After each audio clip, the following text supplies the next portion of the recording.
내일 하는 금리 안 올릴 것 같습니다. 안 올릴 것 같아요. 왜냐면은 올릴 거였으면 진즉에 이창용 총재가 이야기 뭐라고 했을 겁니다. 근데 한은의 목표는 뭐다? 원래 한은의 역할이 뭐냐면요, 민생 안정이 아니라 물가 안정이에요. 요거는 한은이 왜 있느냐, 중앙은행이 왜 있느냐, 중앙은행의 설립 목적은요 물가 안정이에요. 지금 가계부채 붕괴가 날 수 있으니까 뭐 금리를 낮추고 어쩌고 저쩌고, 이거는 정부의 몫이지 한은이 할 일이 아니에요. 중앙은행에서 할 일이 아니다. 그런데 문제는 지금 한은이 꽤 정부처럼 행동하고 있다. 그러니까 물가 안정, 지금 수치상으로는 안정이 좀 되는 것 같죠? 근데 이 수치 자체가 나타내는 게 우리나라는 주거비도 빼요. 그래가지고 물가 자체가요, 우리나라가 안정되는 이유, 우리나라가 지금 물가 상승률이 낮은 이유에 대해서는 첫 번째는 유가 및 원자재 가격 하락, 그 다음에 두 번째는 뭐예요? 기저효과, 그리고 세 번째가 뭐다? 경기 침체. 지금 보세요, 우리가 진짜 실생활에서 뼈저리게 느끼고 있는 물가들, 먹거리 물가라든가 혹은 외식 물가라든가 이런 것도 계속 쭉쭉 올라가고 있죠. 심지어 정부에서 자제하라고 이야기가 나올 정도로 쭉쭉 올라가고 있다. 그런데 경기 침체가 되니까, 예를 들어서 100개가 팔리던 게 50개가 팔리면 물가가 올라가는 것은 안정이 됩니다. 그 다음에 또 소득 감소죠. 뭐 소득은 올라가긴 했다고 하지만 실질소득 감소죠. 실질소득이 감소하기 때문에 사용할 돈이 없다. 그러니까 돈이 돌지를 않는다. 돈이 돌지 않으면 물가라는 건 실물 가격인데 화폐 가치 하락을 나타내는 거죠, 반대로. 근데 화폐 가치 하락이 나기 위해서는 유동성이 많이 늘어나야 되고, 근데 정부에서 코로나 때 풀었던 돈을 다 회수를 했느냐? 회수가 안 됐습니다. 회수가 안 됐는데도 불구하고 유동성 감축이 덜 됐음에도 불구하고 이런 효과가 나온다는 것 자체는 통화 승수가 많이 감소했다는 소리예요. 지금 보세요, 식당 가가지고 물가 보세요. 예전에 그 국밥충이라는 말이 있었죠. 저도 꽤나 국밥충인데, 국밥충이 뭐예요? 예전에 그런 거 있었잖아요. 야, 저기 4만원짜리 스테이크를 왜 먹냐? 그걸 먹을 거면 그 5천원짜리 국밥을 8그릇을 먹을 수가 있다. 뜨끈하고 든든하게 먹을 수 있다. 그때 그 유행어였잖아요. 뜨끈하고 든든하게. 그래가지고 막 그때 그 인터넷 밈으로 돌았죠.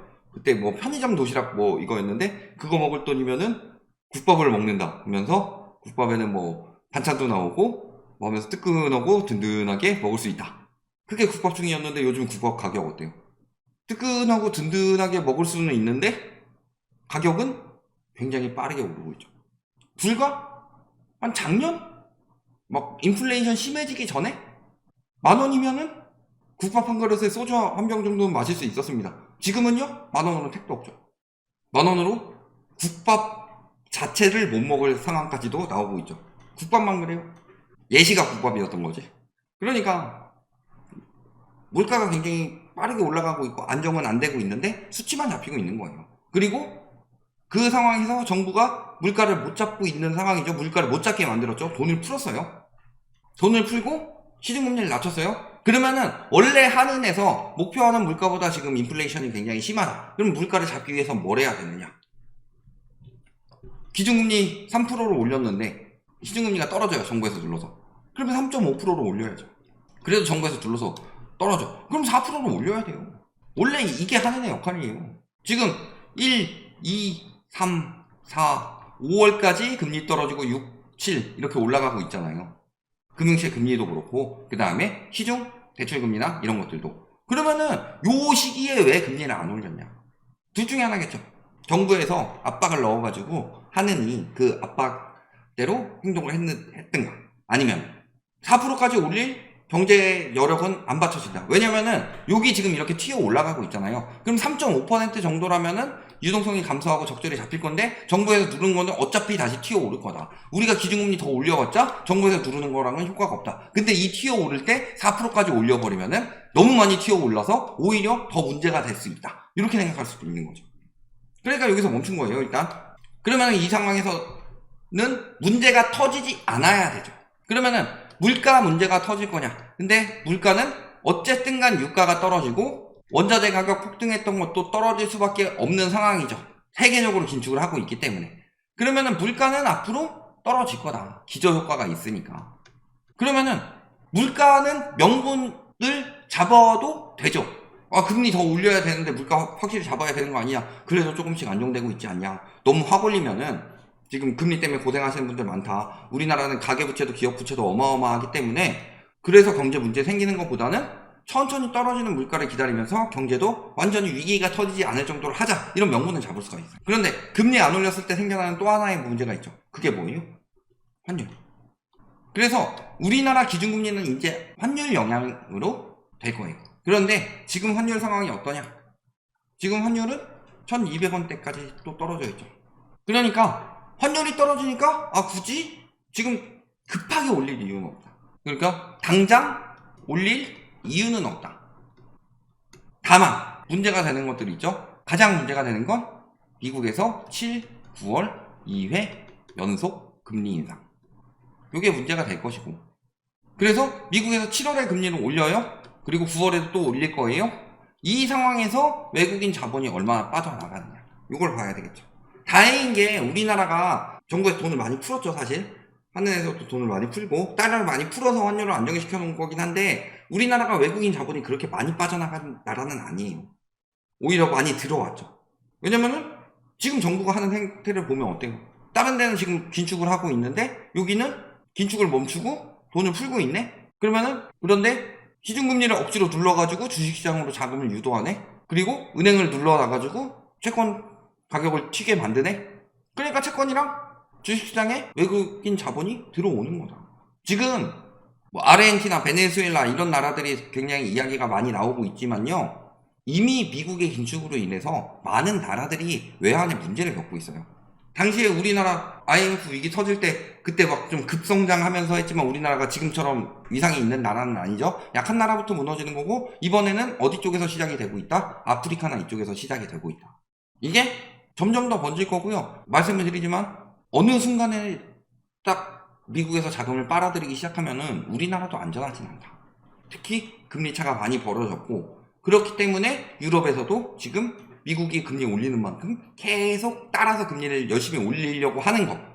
적어도 미국만큼은 안 올리더라도 우리는 계속 긴축을 하고 있다, 이 신호를 계속 주는 거. 그리고 이창용 총재도 금통위원들도 계속 그런 이야기 하죠. 3.75%의 가능성이 열려있다. 그 이야기를 왜 계속 하고 있느냐. 왜? 우리는 이제 금리 그만 올릴 거예요 라고 하는 순간 우리나라 사람들의 문제가 아니라 외국인 자본이 쑥 빠져나갈 수가 있으니까. 여기 그러면은 뭐 터지면은 순식간에 뱅크런 나듯이 IMF는 일종의 뱅크런과 비슷한 거죠. 외국인들이 돈을 우르르 빼간 거예요. 그런 문제가 생길 수 있다. 국가에서, 은행에서 돈 빼듯이. 그런 상황이 되는 거고요. 기사를 하나 더 보시자면 지금 계속 그런 이야기 하죠. 금리 인하할 거예요. 심지어 증권가에서는 하반기에 금리 인하합니다. 혹은 뭐 내년에는 금리 인하합니다. 자꾸 이딴 이야기 하고 있는데요. 지금 세계의 상황은 그렇지 않아요. 코로나 때 같은 초저금리가 아니라 코로나 이전 때 같은 초저금리는 없다. 이런 이야기가 나옵니다. 이게 우리나라에서 나온 이야기가 아니에요. 보시면은 추가로 더 올린다는 이야기가 나오고 있는데, 글로벌 금융위기 이후 금리가 급격히 떨어진 후 저금리가 정착될 것이라는 시각이 지배적이었다. 그런데 지금 다시는 코로나 팬데믹 이전, 그러니까 글로벌 금융위기부터 코로나 팬데믹 사이에 굉장히 초저금리 시대였죠. 같은 초저금리는 오지 않을 것이라는 주장이 제기되고 있다. 그래서 이야기를 하는 거 보면은 점점 확산되고 있는 보호무역주의와 미중 갈등, 인구 고령화에 따른 노동인구 감소가 물가를 계속 끌어올릴 것이며, 그렇죠? 노동인구가 많으면은, 자, 중국이 세계의 공장이 된 이유가 뭐예요? 왜 중국에다 했을까요? 공산주의인데 거기 인구가 어마어마하죠. 인구가 많다는 건 인건비가 싸다는 소리입니다. 즉 우리나라 인구가 줄어들고 있다는 거요, 인건비가 올라갈 거라는 소리예요. 그래서 노동인구 감소가 물가를 끌어올릴 것이고, 그러면 장기금리는 4.5에서 5% 사이가 될 것이다. 그러니까 우리가 여태까지 너무 저금리에 취해 있었어요. 글로벌 금융위기 터지고 미국에서 돈을 막 어마어마하게 풀고 금리를 어마어마하게 낮췄죠. 이거 따라한 게 일본 아베노믹스죠. 그러니까 미국에서 그 짓거리 했기 때문에 일본한테 시비를 못 거는 이유 뭐예요? 너네 왜 돈 그렇게 풀고 막 정부 부채 어마어마하게 늘렸어? 라고 미국에서 너네 환율 조작하고 막 이러는 거 아니야 하면서 막 따지지 못하는 게 지들이 그랬으니까. 4.5에서 5예요. 그러면은 미국 입장에서는 금리를 더 올렸다가 인플레이션 잡히면 어느 정도 내려서 유지할 수 있는 수준이지만, 우리나라 입장에서는 어때요? 따라 올리지 않고 장기 금리가 이렇게 되는데도 우리나라가 계속 기준금리를 못 올리고 이런 식으로 버티고 있다라고 하면은 외국인 자본이 어마어마하게 빠져나갈 수 있는 상황이다. 그래서 지금 여기 이야기하죠. 미래를 알기 위해서는 과거를 이해해야 한다. 그러면서 금리가 1990년부터 코로나 팬데믹 발생까지 꾸준히 떨어져 왔는데, 문제는 바닥을 쳤는데 문제가 어마어마하게 터졌던 거죠. 코로나 때. 그래서 이때부터는 역사적으로 유례없는 놀라운 30년이었다. 자본주의의 역사는 생각보다 깁니다. 근데 저 30년만큼 저금리였던 적이 없다. 그런데 보면은 노동시장이 악화되고 국방비 지출 증가할 거고 제로 탄소 배출, 이거는 어쩔 수 없습니다. 지금 지구를 너무 아프게 해놨어요, 사람들이. 그래서 그 부분을 극복하지 못하면 여러 가지 문제들이 터질 수 있죠. 환경 문제는 국가의 힘으로 어쩔 수 없습니다. 만약에 지금 상황에서 갑자기 중국이 G1으로 올라가고 미국이 G2가 아니라 미국이 급락할 수 있는 가장 좋은 시나리오는 자연재해입니다. 왜냐면 자연재해는 국가의 힘으로 막을 수가 없습니다. 그런데 그런 문제들 때문에 지금 잘 사는 나라들부터 제로탄소 이야기를 왜 하느냐, 왜 못 사는 나라들은 제로탄소 생각할 상황이 아니에요. 먹고 살기 힘들어 죽겠는데. 근데 잘 사는 나라들은 지구에 문제가 생겨서 다 같이 문제 터지면은 쟤네들은 어차피 못 살던 놈이니까 상관없는데 잘 사는 우리들이 피해를 어마어마하게 본다. 그러니까 자꾸 이런 이야기 하고 있는 거고, 그래서 친환경 경제가 빨리 진전되고 있어 인플레이션을 압박하고 있다. 이런 이야기들. 그러면서 중앙은행들이 금리 인상을 멈출 경우 인플레이션이 다시 가속화되는 리스크가 커질 수 있다며 2% 달성은 어렵다. 그리고 수요를 위축시키지 않는 금리의 적절한 수준이 높아졌다. 사실 우리 IMF 때 생각해보세요. IMF 이전에 우리나라 금리 굉장히 높았습니다. 그때 먹고 살기 힘들었나요? 나라가 발전을 했죠. 근데 어느 정도 커지고 그러면서 돈을 자꾸 빌려줘서 뭔가 거품을 만들고 뭔가 뻥치기를 하려고 하니까 금리를 낮추는 거지. 근데 세계적으로 금리를 저렇게 4.5에서 5% 수준으로 한다고 해봅시다. 우리나라가 금리를 낮출 수 있을까요? 지금 3.5%에서 금리 인하를 할 수 있을까요? 길게 봐야 돼요. 금리가 인플레이션이 막 폭등하고 있을 때처럼 금리가 앞으로 폭등할 일은 거의 없을 거다. 그렇지만 장기적으로는 세계 금리가 코로나 이전이에요. 코로나 때가 아니라 코로나 이전, 즉 글로벌 금융위기 때부터 코로나 때까지 어마어마한 저금리였죠. 그때의 저금리의 문제들이 이제는 극복이 안 되는 수준이기 때문에 앞으로는 그때까지 그만큼 내리지 않을 것이다. 이 부분에 대해서는 저희가 코로나 때를 기준으로 하긴 했지만 코로나 때 같은 초저금리는 죽어도 안 나와요. 이제 그런 이야기를 한다겠죠. 미국에서 한번 이렇게 뒤었는데 어떻게 그 금리를 다시 그때까지 낮출 수 있겠느냐. 적어도 글로벌 금융위기 때 문제 해결하고 금리 올리던 시기를 생각을 해보면 인하를 하더라도 그 기준이 한 2, 3% 정도 나올 수 있을 것 같다 라고 하는데 지금 4.5에서 5까지 이야기가 나오고 있는 거예요. 그러니까 그때 그 고점만큼 올라갈 수 있겠느냐. 그러면 근데 지금 연끌해가지고 아까 영등포에 집 사신 분 이야기했는데 생각해보세요. 지금 집 사가지고 집값이 올라서 부자가 되려면요 지금 산 게 코로나 때처럼 올라야 돼요. 그런데 금리가 절대 그렇게 내려갈 일이 없고, 근데 앞으로 시간이 지나면 인구는 계속 줄죠. 그리고 지금 경제가 계속 안 좋아서 버는 돈이 줄고 있어요. 정부에서 돈을 푼다 하는데 DSR의 기본적인 거 건들지 못하고 50년 주담대 내고 있어요. 40년 주담대 했을 때 효과 얼마나 있었어요? 50년 주담대가 얼마나 효과 있을까요? DSR이 결국에 풀리지 않는 이상은 답은 없다. 그게 더 오를 수가 있느냐, 내가 돈 벌을 수가 있느냐, 내가 내는 돈도 생각을 해야죠. 이게 사람들이 자꾸 망각하는 게 10억짜리가 12억이 됐어요. 2억 벌었다가 아니에요.